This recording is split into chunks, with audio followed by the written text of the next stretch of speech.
We are in the middle of Hargeisa. We're actually downtown Khayriyada. This place is called Khayriyada, and it serves as a significant statue and a memorial place for the entire nation. This specific statue contains an airplane, and the airplane is a primary artifact that came from the war that happened between Somaliland and Somalia in 1991. So it doesn't only mean the war, it also means the star of this country called the Republic of Somaliland, which stands in the capital city of Hargeisa today. So over the course of this video, we're going to explore, and so you're going to come with us. Let's go and see what actually happens in Hargeisa during the night.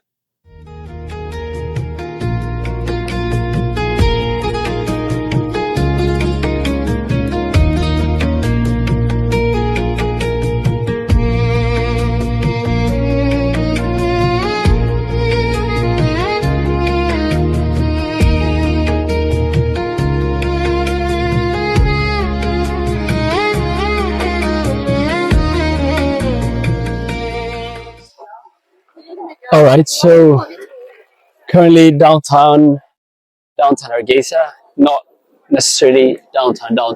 It seems to be one of the corners of town. This is the biggest business center in Hargeisa, and it doesn't have a name. I don't have a name for it, but normally people refer to it as the theater, because there used to be the National Theater of Hargeisa, where this building is exactly. So I can just take you into the building, show you around what the building looks like, but it's very beautiful. Take a look at it. It's very beautiful. It's got a lot of flags hanging around, because this used to be a national theater, and I think the National Theater lies just behind this building right now, the building that you're looking at. I really want to take a look here, but I have to cross the road first. So let me show you what this building looks like, and we can go inside. We can also talk to the businesses here and things, but people are not a big fan of camera here, so we can't really ask people to just be on the camera. We can do something and whatever we can, but we have to go inside first.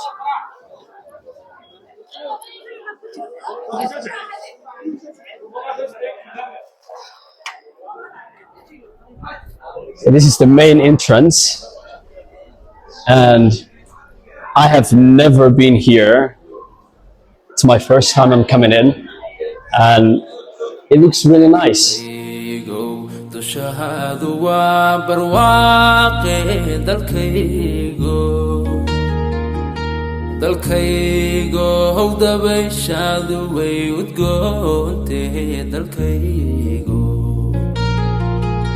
dalkaygo dushahadu waa barwaaqe dalkaygo howda meeshaadu way udgoonte dalkaygo dalxiiskaaga maanimaanine dalkaygo meelaan kugu doorsanaya miyay dunidaba ku taala dalkaygo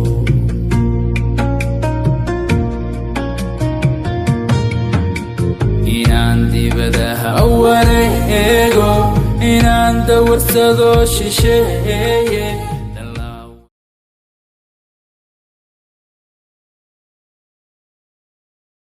Yeah, time to kind of go up and see what's going on the other part. It looks like there are shops here, but mainly decoration, shops for decoration and things. I'm gonna have to go upstairs and see what's going on there. Assalamu alaikum. What's going on? Asa soo wade. Ha. Ciid boolisana ku daro waan ku daraya. YouTube ka galade. And the cheap caabi waa ku qoran, laakiin English weeyaan. Ha gala. Waan soo laabanaya xagga sare soo eegay. Hay.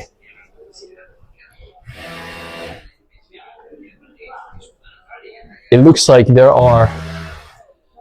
are furniture or carpet shops here for people that are trying to set up their houses for decorations and things. Definitely a place for the newly married couples to buy things. Assalamu alaikum. Iska war. Khair Hargeisa. Alhamdulillah wallah. That's my friend.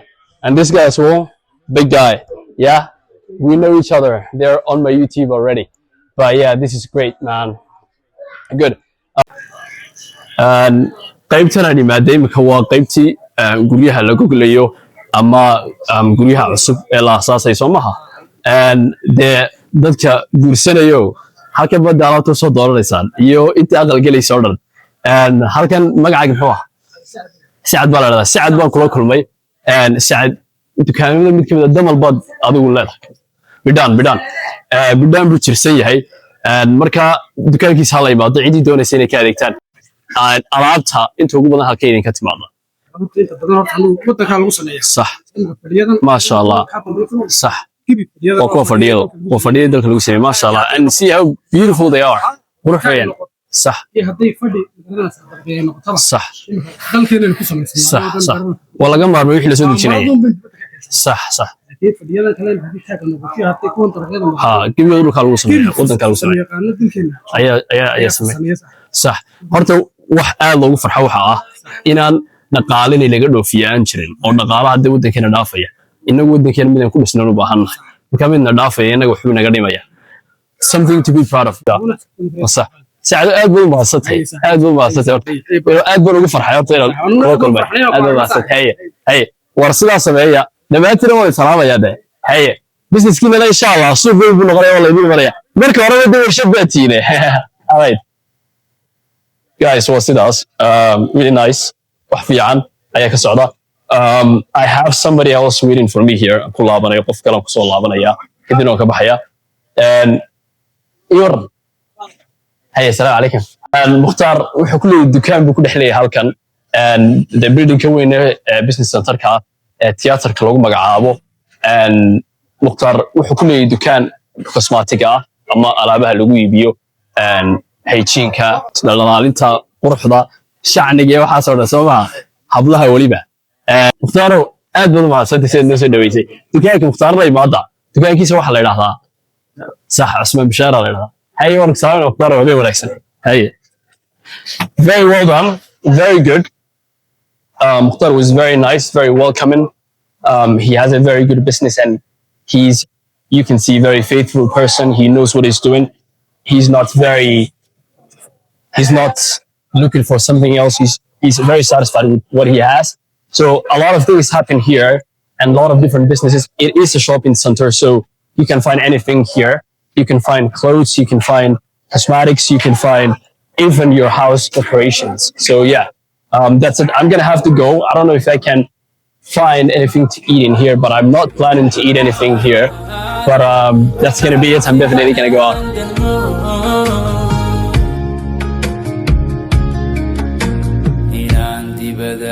wareego inaan dawarsado shisheeye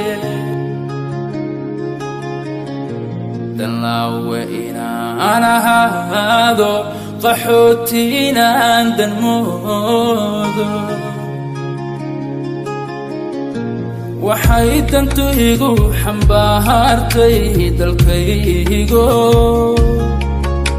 qolkii dulbadul wareemay dalkaygo qolkii nabad laysu diiday dalkaygo sokeeyo kolku isdooxay dalkaygo duqowdi la dhaafi waayay dalkaygo kolkaydii hatay sundacday ayaa nafta la soo dalaabay dalkaygo kolkaydii hatay sundacday ayaa nafta la soo dalaabay dalkaygo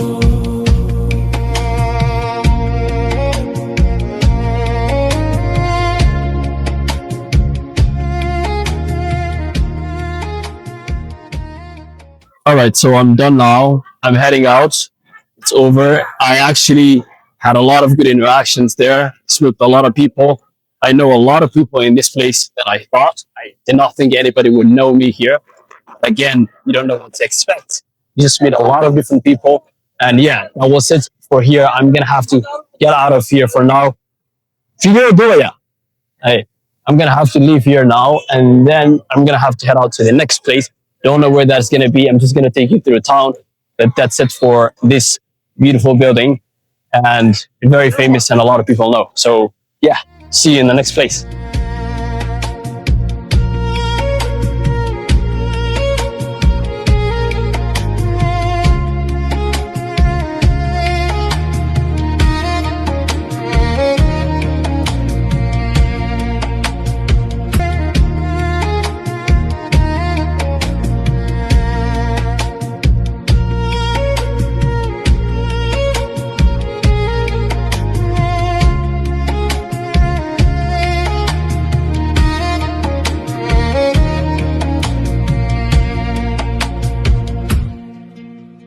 Maxaa walaalkay Cabdullaahi baa lagu darayaa Cabdullaahiyo waa maxay waxa soo baxday habeenkii markaad suuqa soo baxday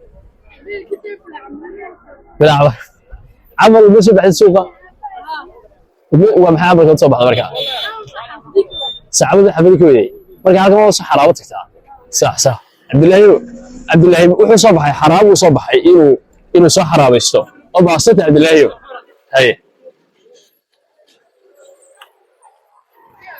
sorry. My YouTube dog, sorry. And this place, it belongs to a Syrian man, and he gives you protein food that contains tuna, potatoes, mashed potatoes, and eggs. And it's one of the most tasty street foods that I have so far. I'm actually gonna buy a food here and eat and try what it's like, and then I'm gonna report you back. It doesn't have a name, I don't think so, but it is just a fast food on the street, and mainly more so it's a street food. So that's what you need to realize. If you're gonna come here, it's the opposite of this building called Burj Omar, and it's in front of the other business called National Supermarket. And so you can just turn up here and get your food. Let's see what we can get here. Waxaan doonaynay inaad naga iibso maxaa la dhahaa cuntadii hata baradhada iyo taas iyo kalluunka hataa naga iibi كيفك حمزة؟ أنا زكريا أنا محمد منصور. أنت محمد منصور. أنا زكريا بس ليش محمد منصور. من وين أنت؟ من اليمن. من اليمن؟ مو سوريا. أيوة. So I was wrong. I thought the business belongs to a man from Syria, but actually he's from Yemen. And so I don't know if the idea comes from Yemen, but I have to ask where the food comes from. How do you say Arab Salawardaya? When من Yemen, من Syria, من originally he doesn't know Arabic or he doesn't know English. So I mean, he doesn't know Somali or he doesn't know English. I think this is kind of a personal creativity or invention. They actually invented it from scratch, so that's how they make it. But I don't think it comes from anywhere significantly from Arab or from the Middle East. No, they just made it up on their own. But it's a really nice market and it's going very well. So we have got our food. Let me show you what the food looks like. We have been given special seating arrangements. You're being put in the back where the VIPs sit. If you look outside there, you can just see the road, the highway that is going just exactly like there. And actually, in this road, there is a cross section or a zero or a circle. And in the middle of the circle, there is another very famous statue. It's a tank. It's basically a war tank.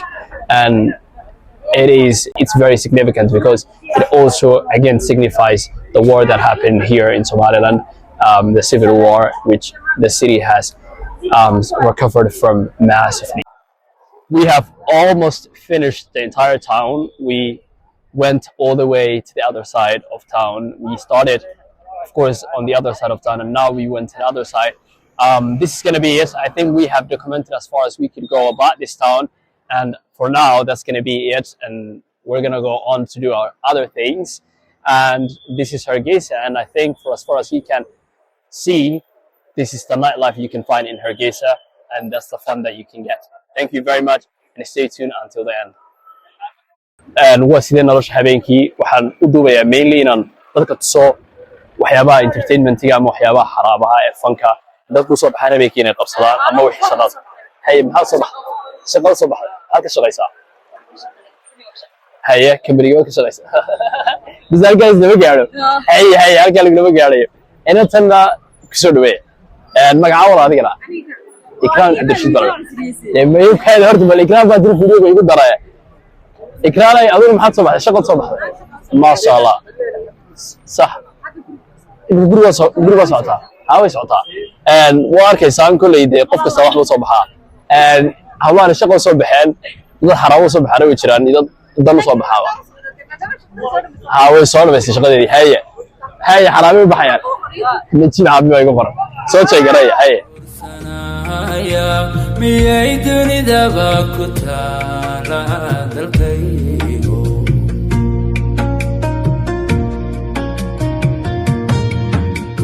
inaan dibadaha wareego inaan dawarsado shisheeye dalaawayna aan ahaado qaxootinaan galmo